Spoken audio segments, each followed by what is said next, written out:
Bismillahirrahmanirrahim. Assalamualaikum warahmatullahi wabarakatuh. Perkenalkan, nama saya Tony Muhammad Prayoga. Saya mahasiswa Fakultas Hukum Universitas Surya Kencana Cianjur dari kelas non reguler semester 3. Kali ini saya akan menyampaikan materi hukum pidana lanjutan yang disampaikan oleh dosen Ibu Profesor Dr. Hajah Heni Nuraini SHMH dan Bapak Wakil Asisten Dosen Bapak Dr. Muhammad Rendi Aridayandi SHMH. Pertemuan ke-1 kali ini menyampaikan tentang percobaan atau fogging atau attempt. Pertama yaitu pengertian dan sifat percobaan. Pengertian dan definisi tentang percobaan tindak pidana tidak diatur dalam Kitab Undang-Undang Hukum Pidana atau KUHP, tetapi dalam KUHP hanya ada batasan yang menentukan kapan ada percobaan dan menentukan syarat-syaratnya saja, yaitu seperti diatur dalam pasal 53 dan 54 KUHP. Pasal 53 KUHP yang berbunyi ayat 1, mencoba melakukan kejahatan dipidana jika niat untuk itu telah ternyata dari adanya permulaan pelaksanaan dan tidak selesainya pelaksanaan itu bukan semata-mata disebabkan karena kehendaknya sendiri. Maksimum pidana pokok terhadap kejahatan dalam hal percobaan dapat dikurangi sepertiga. 3. Jika kejahatan diancam dengan pidana mati dan pidana seumur hidup, maka dijatuhkannya pidana penjara paling lama 15 tahun. Ayat 4, pidana tambahan bagi percobaan adalah sama dengan kejahatan selesai. Maksud di sini apabila diponis hukuman di atas 5 tahun penjara, maka dipidana tambahannya adalah dicabut suara hak politiknya, tidak dapat dipilih dan dapat memilih. Pasal 54 KUHP berbunyi mencoba melakukan pelanggaran tindak pidana berdasarkan kedua pasal tersebut, maka yang dapat dikenakan sanksi pidana untuk tindak pidana percobaan adalah hanya untuk tindak pidana yang berupa kejahatan yang diatur dalam buku 2 KUHP saja. Sedangkan untuk pelanggaran yang diatur dalam buku 3 tidak dapat dikenakan sanksi pidana.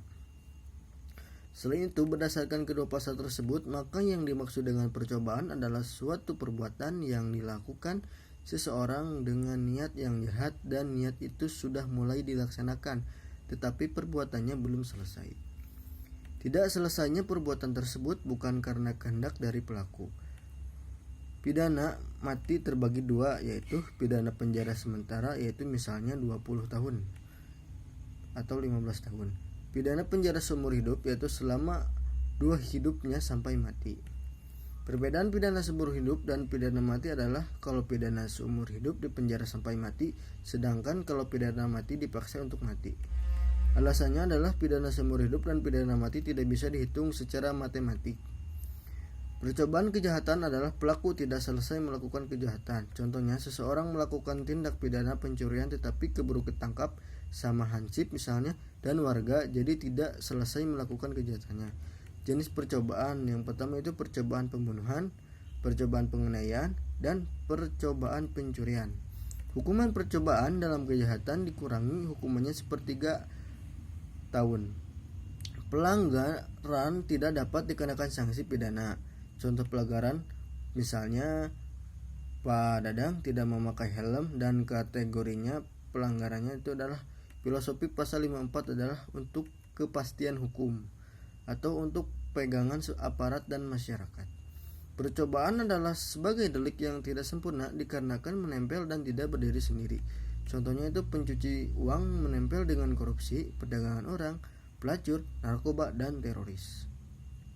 Sifat percobaan adalah sebagai dasar atau alasan memperluas dapat dipidananya, yaitu seseorang dapat dikenakan sanksi pidana apabila sudah memenuhi unsur pasal 53 walaupun tidak memenuhi unsur delik. Jadi sifat dari pasal 53 adalah percobaan dipandang sebagai memperluas dapat dipidananya orang dan bukan memperluas rumusan delik. Jadi percobaan tidak dianggap sebagai delik yang berdiri sendiri atau sui generis, melainkan sebagai delik yang tidak sempurna atau atau Onvolkomen Delicts Prom. Penganutnya adalah H.J. Winkel, Suringa, dan Umar Seno Aji. Dan yang kedua, sebagai dasar atau alasan memperluas dapat dipidananya perbuatan, yaitu bahwa tindak pidana percobaan merupakan satu tindak pidana yang bulat dan lengkap. Percobaan bukan delik yang tidak sempurna, tetapi delik sempurna dalam bentuk khusus atau istimewa atau delictum sui generis. Penganutnya adalah Pompe dan Muljatno. Bagian kedua yaitu dasar patut dipidananya percobaan.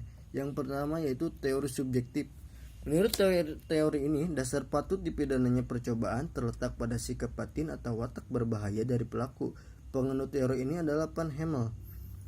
Dan yang kedua, teori objektif. Menurut teori ini, dasar patut dipidananya percobaan terletak pada sifat berbahayanya perbuatan yang dilakukan oleh pelaku.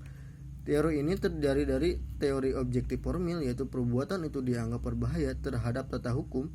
Penganutnya adalah Duimusted dan Jebenbergen. Dan yang kedua, teori objektif material, yaitu menganggap perbuatan itu dianggap berbahaya terhadap kepentingan hukum, atau penganutnya Simon. Unsur-unsur percobaan yang pertama itu adanya niat dan adanya permulaan pelaksanaan. Dan yang ketiga, pelaksanaan tidak selesai bukan karena kehendak sendiri. Yang pertama adanya niat. Niat merupakan sikap batin dari pelaku yang tidak bisa terlihat secara nyata. Niat dapat terlihat setelah ada permulaan pelaksanaan. Niat di sini harus berupa niat yang jahat yang berbeda dengan kesengajaan. Niat masih berada dalam sikap batin, sedangkan kesengajaan sudah nampak. Jadi niat merupakan permulaan dari suatu perbuatan. Niat bisa dipidana. Niat belum berupa perbuatan. Yang bisa dipidana itu adalah percobaan. Niat terlihat kalau ada wujud pelaksanaan dari niat. Niat bisa dipidana, yaitu niat yang tidak terlihat kalau ada perwujud pelaksanaan dari niatnya. Sikap batin adalah belum terwujud atau belum berwujud, sedangkan kesengajaan adalah belum tentu ada niat atau sudah ada wujud. Dan yang kedua adanya permulaan pelaksanaan. Terdapat perbedaan pendapat antara perbuatan persiapan dengan permulaan pelaksanaan. Terhadap hal ini ada Ares Hoogrod atau putusan Mahkamah Agung Negeri Belanda tahun 1934 mengenai pembakaran di Eindhoven, atau kasusnya adalah A dituduh hendak membakar rumah B dengan persetujuan B. Pada malam yang telah ditentukan, A masuk ke rumah B dengan menaruh barang-barang yang mudah terbakar di tiap kamar, yang kemudian dihubungkan dengan sumbu satu sama lainnya, yang kemudian dihubungkan pada kompor gas yang akan mengeluarkan api jika ditembakkan. Penarik pistol gas dikaitkan dengan tali dan melalui jendela ujungnya digantung di luar rumah. Barang-barang itu disiram bensin dengan apabila tali kompor ditarik, maka barang-barang akan cepat terbakar dan merembet ke seluruh rumah. Setelah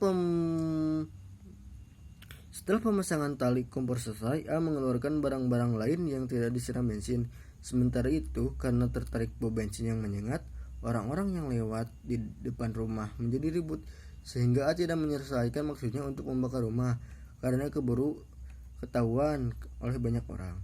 Terhadap kasus tersebut, menurut Gestrop, peradilan di Regenshof, perbuatan A adalah permulaan pelaksanaan dan dijatuhi hukuman pidana 4 tahun penjara karena melanggar pasal 53 Jo pasal 1936 KUHP 187 KUHP.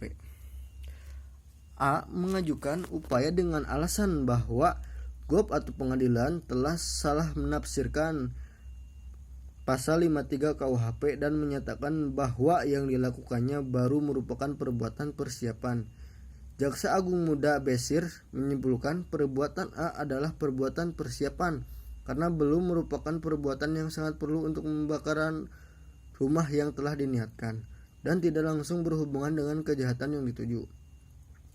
Atas dasar alasan tersebut, HR membatalkan putusan Hop dan A dilepaskan dari segala tuntutan. 3. Pelaksanaan tidak selesai bukan karena kehendak sendiri. A. Adanya penghalang fisik, misalnya tidak matinya orang yang tiba karena tangannya disentakkan orang lain sehingga tangannya menyimpang atau pistonnya terlepas. Array alat yang digunakan macet atau rusak. B. Akan adanya penghalang fisik, misalnya takut segera ditangkap karena gerak-geriknya untuk mencuri telah diketahui orang lain. Yang ke-C adalah adanya penghalang yang disebabkan faktor atau keadaan khusus pada objek yang menjadi sasaran, Misalnya daya tahan orang yang ditembak begitu kuat sehingga tidak mati, atau barang yang akan dicuri terlalu berat walaupun pencuri telah berusaha mengangkatnya sekuat tenaga. Tidak selesainya perbuatan karena kehendak sendiri. Pertama, pengunduran diri secara sukarela atau ruh trid, yaitu tidak menyelesaikan perbuatan pelaksanaan yang diperlukan untuk delik yang bersangkutan. B. Tindak pidana penyesalan atau tatigrewe, yaitu meskipun perbuatan pelaksanaan sudah diselesaikan tetapi dengan sukarela menghalau timbulnya akibat mutlak untuk delik tersebut. Misalnya orang memberikan racun pada minuman korban tetapi kemudian segera memberikan penawar racun sehingga korban tidak jadi meninggal. Alasan MPT mencantumkan unsur ketiga dalam pasal 53 KUHP adalah untuk menjamin agar orang yang mengundurkan diri secara sukarela dalam melakukan kejahatan tidak dipidana.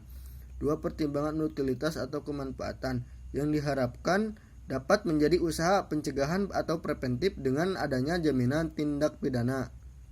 Jaminan tidak pidana, maka orang yang telah mulai melakukan kejahatan diharapkan akan mengurungkan perbuatannya. Atas dasar alasan MPT tersebut, ada pendapat bahwa A dapat dijadikan alasan penghapus pidana yang diformilkan, dan yang B alasan pemaaf, dan yang ketiga alasan penghapus penuntutan. Sekian review pertemuan ke-1 hukum pidana lanjutan yang dapat saya sampaikan. Mohon maaf bila masih banyak kekurangannya. Wassalamualaikum warahmatullahi wabarakatuh. Terima kasih.